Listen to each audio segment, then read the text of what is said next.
success, worthiness, superiority. Those are the patriarchal paradigms and yardsticks that we're all measuring ourselves against, and we didn't even make it up. Somebody else did. And the work that I am inviting all of you into is to really dissolve those beliefs, to tap back into your feminine essence.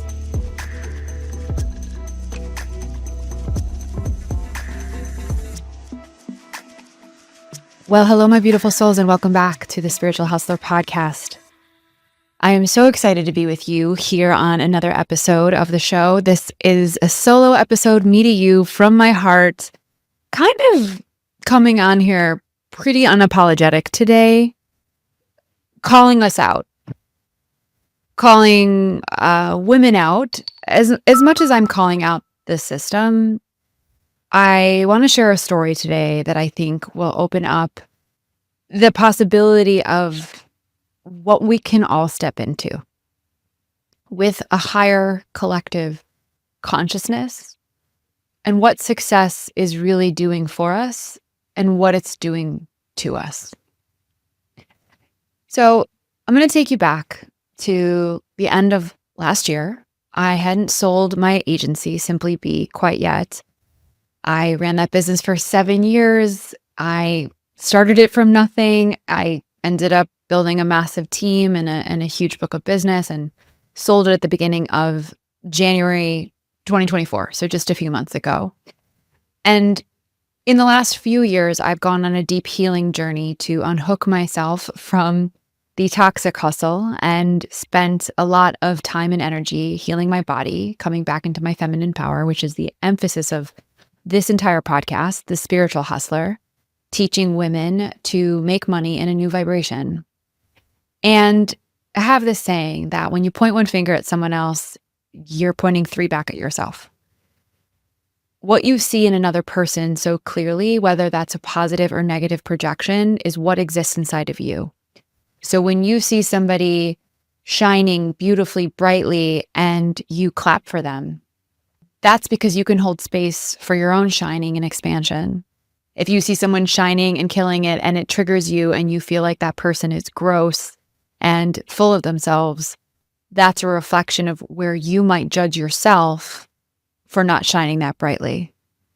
So I'm going to share this story today with absolutely no zero judgment because there was only compassion in this situation, and it's stayed with me for months. Obviously, I'm doing a whole podcast about it. And so prior to the sale of the company, I was still the CEO. We were still working deals. And I really got to give a huge shout out to my incredible marketing team at Simply Be for optimizing our website on Google. It took us like 2 years between paid and organic search, and we became the #1 top page 1 website link when you search personal branding globally, Simply Be. So if you do that, you'll see Simply Be as #1. That said, by virtue of that marketing success, we get so much inbound inquiries from so many different leads that want to potentially hire us. And so we had gotten this particular lead from a very big biotech hedge fund, multi-billion-dollar client. Really exciting. And there were 2 co-founders. One was a man, one was a woman. And I had my associate at the time take the first call with the male founder, the male co-founder. He apparently checked all of the boxes of our client criteria. I've shared on this show, actually in the episode, what I would do differently if I had to build my business all over again. Guys should go definitely listen to that podcast. I'll leave that link in the show notes. But one of the biggest things that I offered and advised my community in that episode was to really get your quote unquote ICP, your ideal customer profile, right, so that you can really target who you're wanting to serve and who's going to be the most beneficial for your business. We had done that beautifully, and into our pipeline comes this massively ideal client. And so we were extremely excited for the opportunity. and to continue the conversation to really get to know the client better and offer them the opportunity to work with us. And so the first call with the male co-founder, she comes back to me. She's like, Jessica, this guy is amazing. He wants to meet you. I think it would be really powerful. Like if CEO to CEO, you guys had a call. Amazing. Took this call. He's on a walk on his iPhone the whole time we're talking. He's like out in the sunshine doing his thing. He's like, I take a break in the middle of the day. I like really need to move my body. And we have such a vibe and I really get his mission and I understand his message. And he asks me a ton of questions, of course, of what Simply Be does and who we've done it for in the past. I talk about all of our case studies. He's super into it. He's like, okay, great. I want to continue this conversation. I want to introduce you to my female business partner. And this will be our next step because we make decisions together. And I want her to meet you because we were looking at potentially branding the both of them. And so we get a call on the schedule with his female co-founder. And I was so sick that week. I had gotten this horrific infection. Basically took the entire week off. I literally couldn't function. You guys know what that feels like when you're so sick. You literally can't do anything. But I really didn't want to miss this call. It was a very big opportunity for both my associate and me and the whole company. And this woman had a hard time scheduling. She was very busy. And we get on this call. And my point being is because I was so sick, I was camera off. And I really, looking back on this call, felt like that was for such a reason, not only to protect my energy from that call, but because instead of meeting this woman eye to eye, I was really able to be a witness. And we get on the Zoom and this woman is in an office. She does not look like she's taking any breaks, moving her body and walking like her male counterpart. She's got her assistant next to her. She's in a very fancy, big corporate looking room. She looked exhausted. And she comes on the call so hot. We had sent her a proposal. She didn't really get it. She wanted more information custom to her. And she kept cutting us off. And she made a comment at one point because I was explaining to her the work that we do for other clients. And she said, I would eat those clients for breakfast. She literally said, I would eat your clients for breakfast. No one's able to touch what we do. No one's able to touch who I am. We need a team that can translate the power and success and magnitude of what's going on at our company. And that is something I'm expecting of you to be able to connect the dots and tell my story in a way that no one else can tell it. And I said, that's exactly what we do. That's our process. Well, tell me who I am right now. Tell me what you see. And again, I'm the CEO on the call with my counterpart. She's clearly frustrated that I can't, make eye contact with her. And I just kept explaining that's the essence of our work. Once we build a partnership with you, we have a proprietary process that we take our clients through to get those answers. And this is really just a discovery call and an exploratory conversation in order for us to ensure that we're the right fit. Well, how am I to know you're the right fit without you telling me who I am? Isn't this what you do? It was just 30 minutes of that. And she was so disrespectful to me and my counterpart that I was crystal clear this woman's never going to be our client. I didn't care about losing that deal. Because if this is how she talked to me, I couldn't imagine how she would talk to my team. And that is not the vibration of any person, woman, man, energy in any company that I ever run that I would want to work with. And I'm sure you would feel the same if you're listening. But something happened to me on that call. In my witnessing of this woman so deeply in her ego, so deeply in her exhaustion, so deeply stuck in her identity as a powerful woman. And it's not her fault. I really, in that moment, looked at her through the screen and I just sent her so much compassion. I wanted her to get a good night's sleep. I wanted her to go take a couple days off. I wanted her to drink some minerals and nourish her body with some really good food. I wanted her to go on a retreat like mine, where she could sit in sisterhood and see what's possible when women are gentle and loving to themselves as much as they are to each other. I wanted her to buy a PEMF mat so she could calm her nervous system down. And it was so ironic that the male CEO was on a walk in the sunshine next to the trees, living his best life. No worries no cares in the air. Not a lot of necessarily ego, at least that I could tell. It was just very high on his own supply that he was successful, and that was great, but he just wanted to know how I could help him tell that story, and seemed like it was a cool call for him to take on his weekly, daily agenda, and that was that. Talk to my partner. We'll be in touch. And the second call was an attack. Women on women. There were two of us on that call from my team, and there was another woman on her team that sat there in silence the whole time and witnessed that too. And there was an unlock that I had writing my new book, The Light Work. I had to do so much research for this book. I don't even know I'm crying.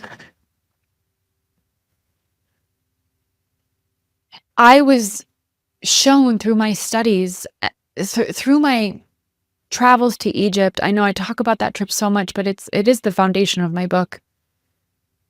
Just how much we have forgotten about our true power as women. And it is soft. And it is fierce. But it is loving. And it used to rule this planet.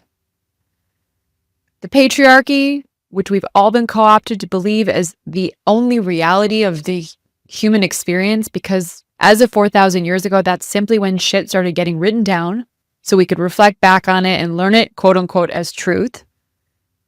But before the patriarchy, before the world of church and state and war and religion and territory and power and control manifested on this planet, and we're all playing out the symptoms of those drives and motivations. Before that, we lived in a different type of society that was driven by the feminine, where all things were honored, where we lived in harmony with the planet. And we lived in harmony with one another. And we as women have been so duped to think that this game we're playing that wasn't written for us or by us is how we need to play. We have been deeply etched into our DNA that we are inferior. That stems back to thousands and thousands of years within the last 4,000 of years. Think about your grandparents and their parents and their grandparents' parents and their grandparents' parents. That's a couple hundred, if not thousands of years of DNA reprinting itself into our bodies. And we have been programmed to believe that we have to fight to rise. We have to compete to rise. We have to work harder than anyone else to rise.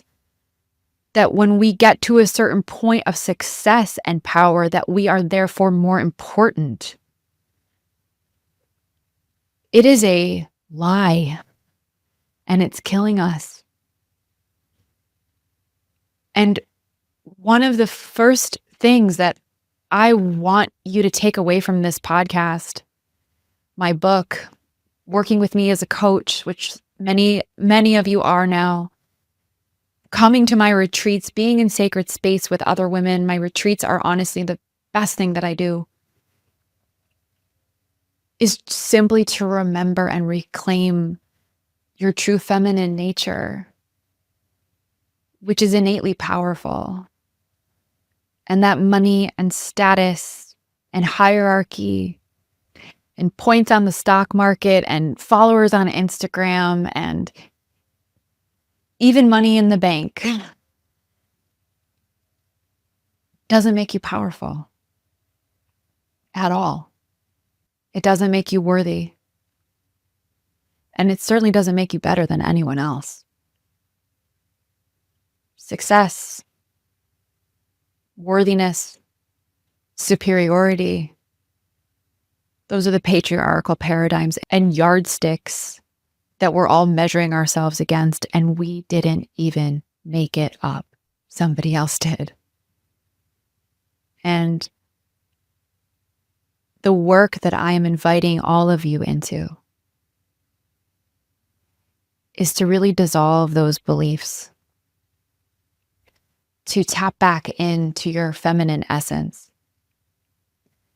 to recall your codes of consciousness through reading my book, through sacred practice, healing your nervous system, nourishing your body, taking a walk in the middle of the day, being kind to other women, unhooking yourself from the working all the time, being observant of where you compete with men, with other women, with yourself, waking up to the true feeling in your body that is gentle, that is soft, that is rested, that is relaxed. That woman in that call, she was so wound up tight.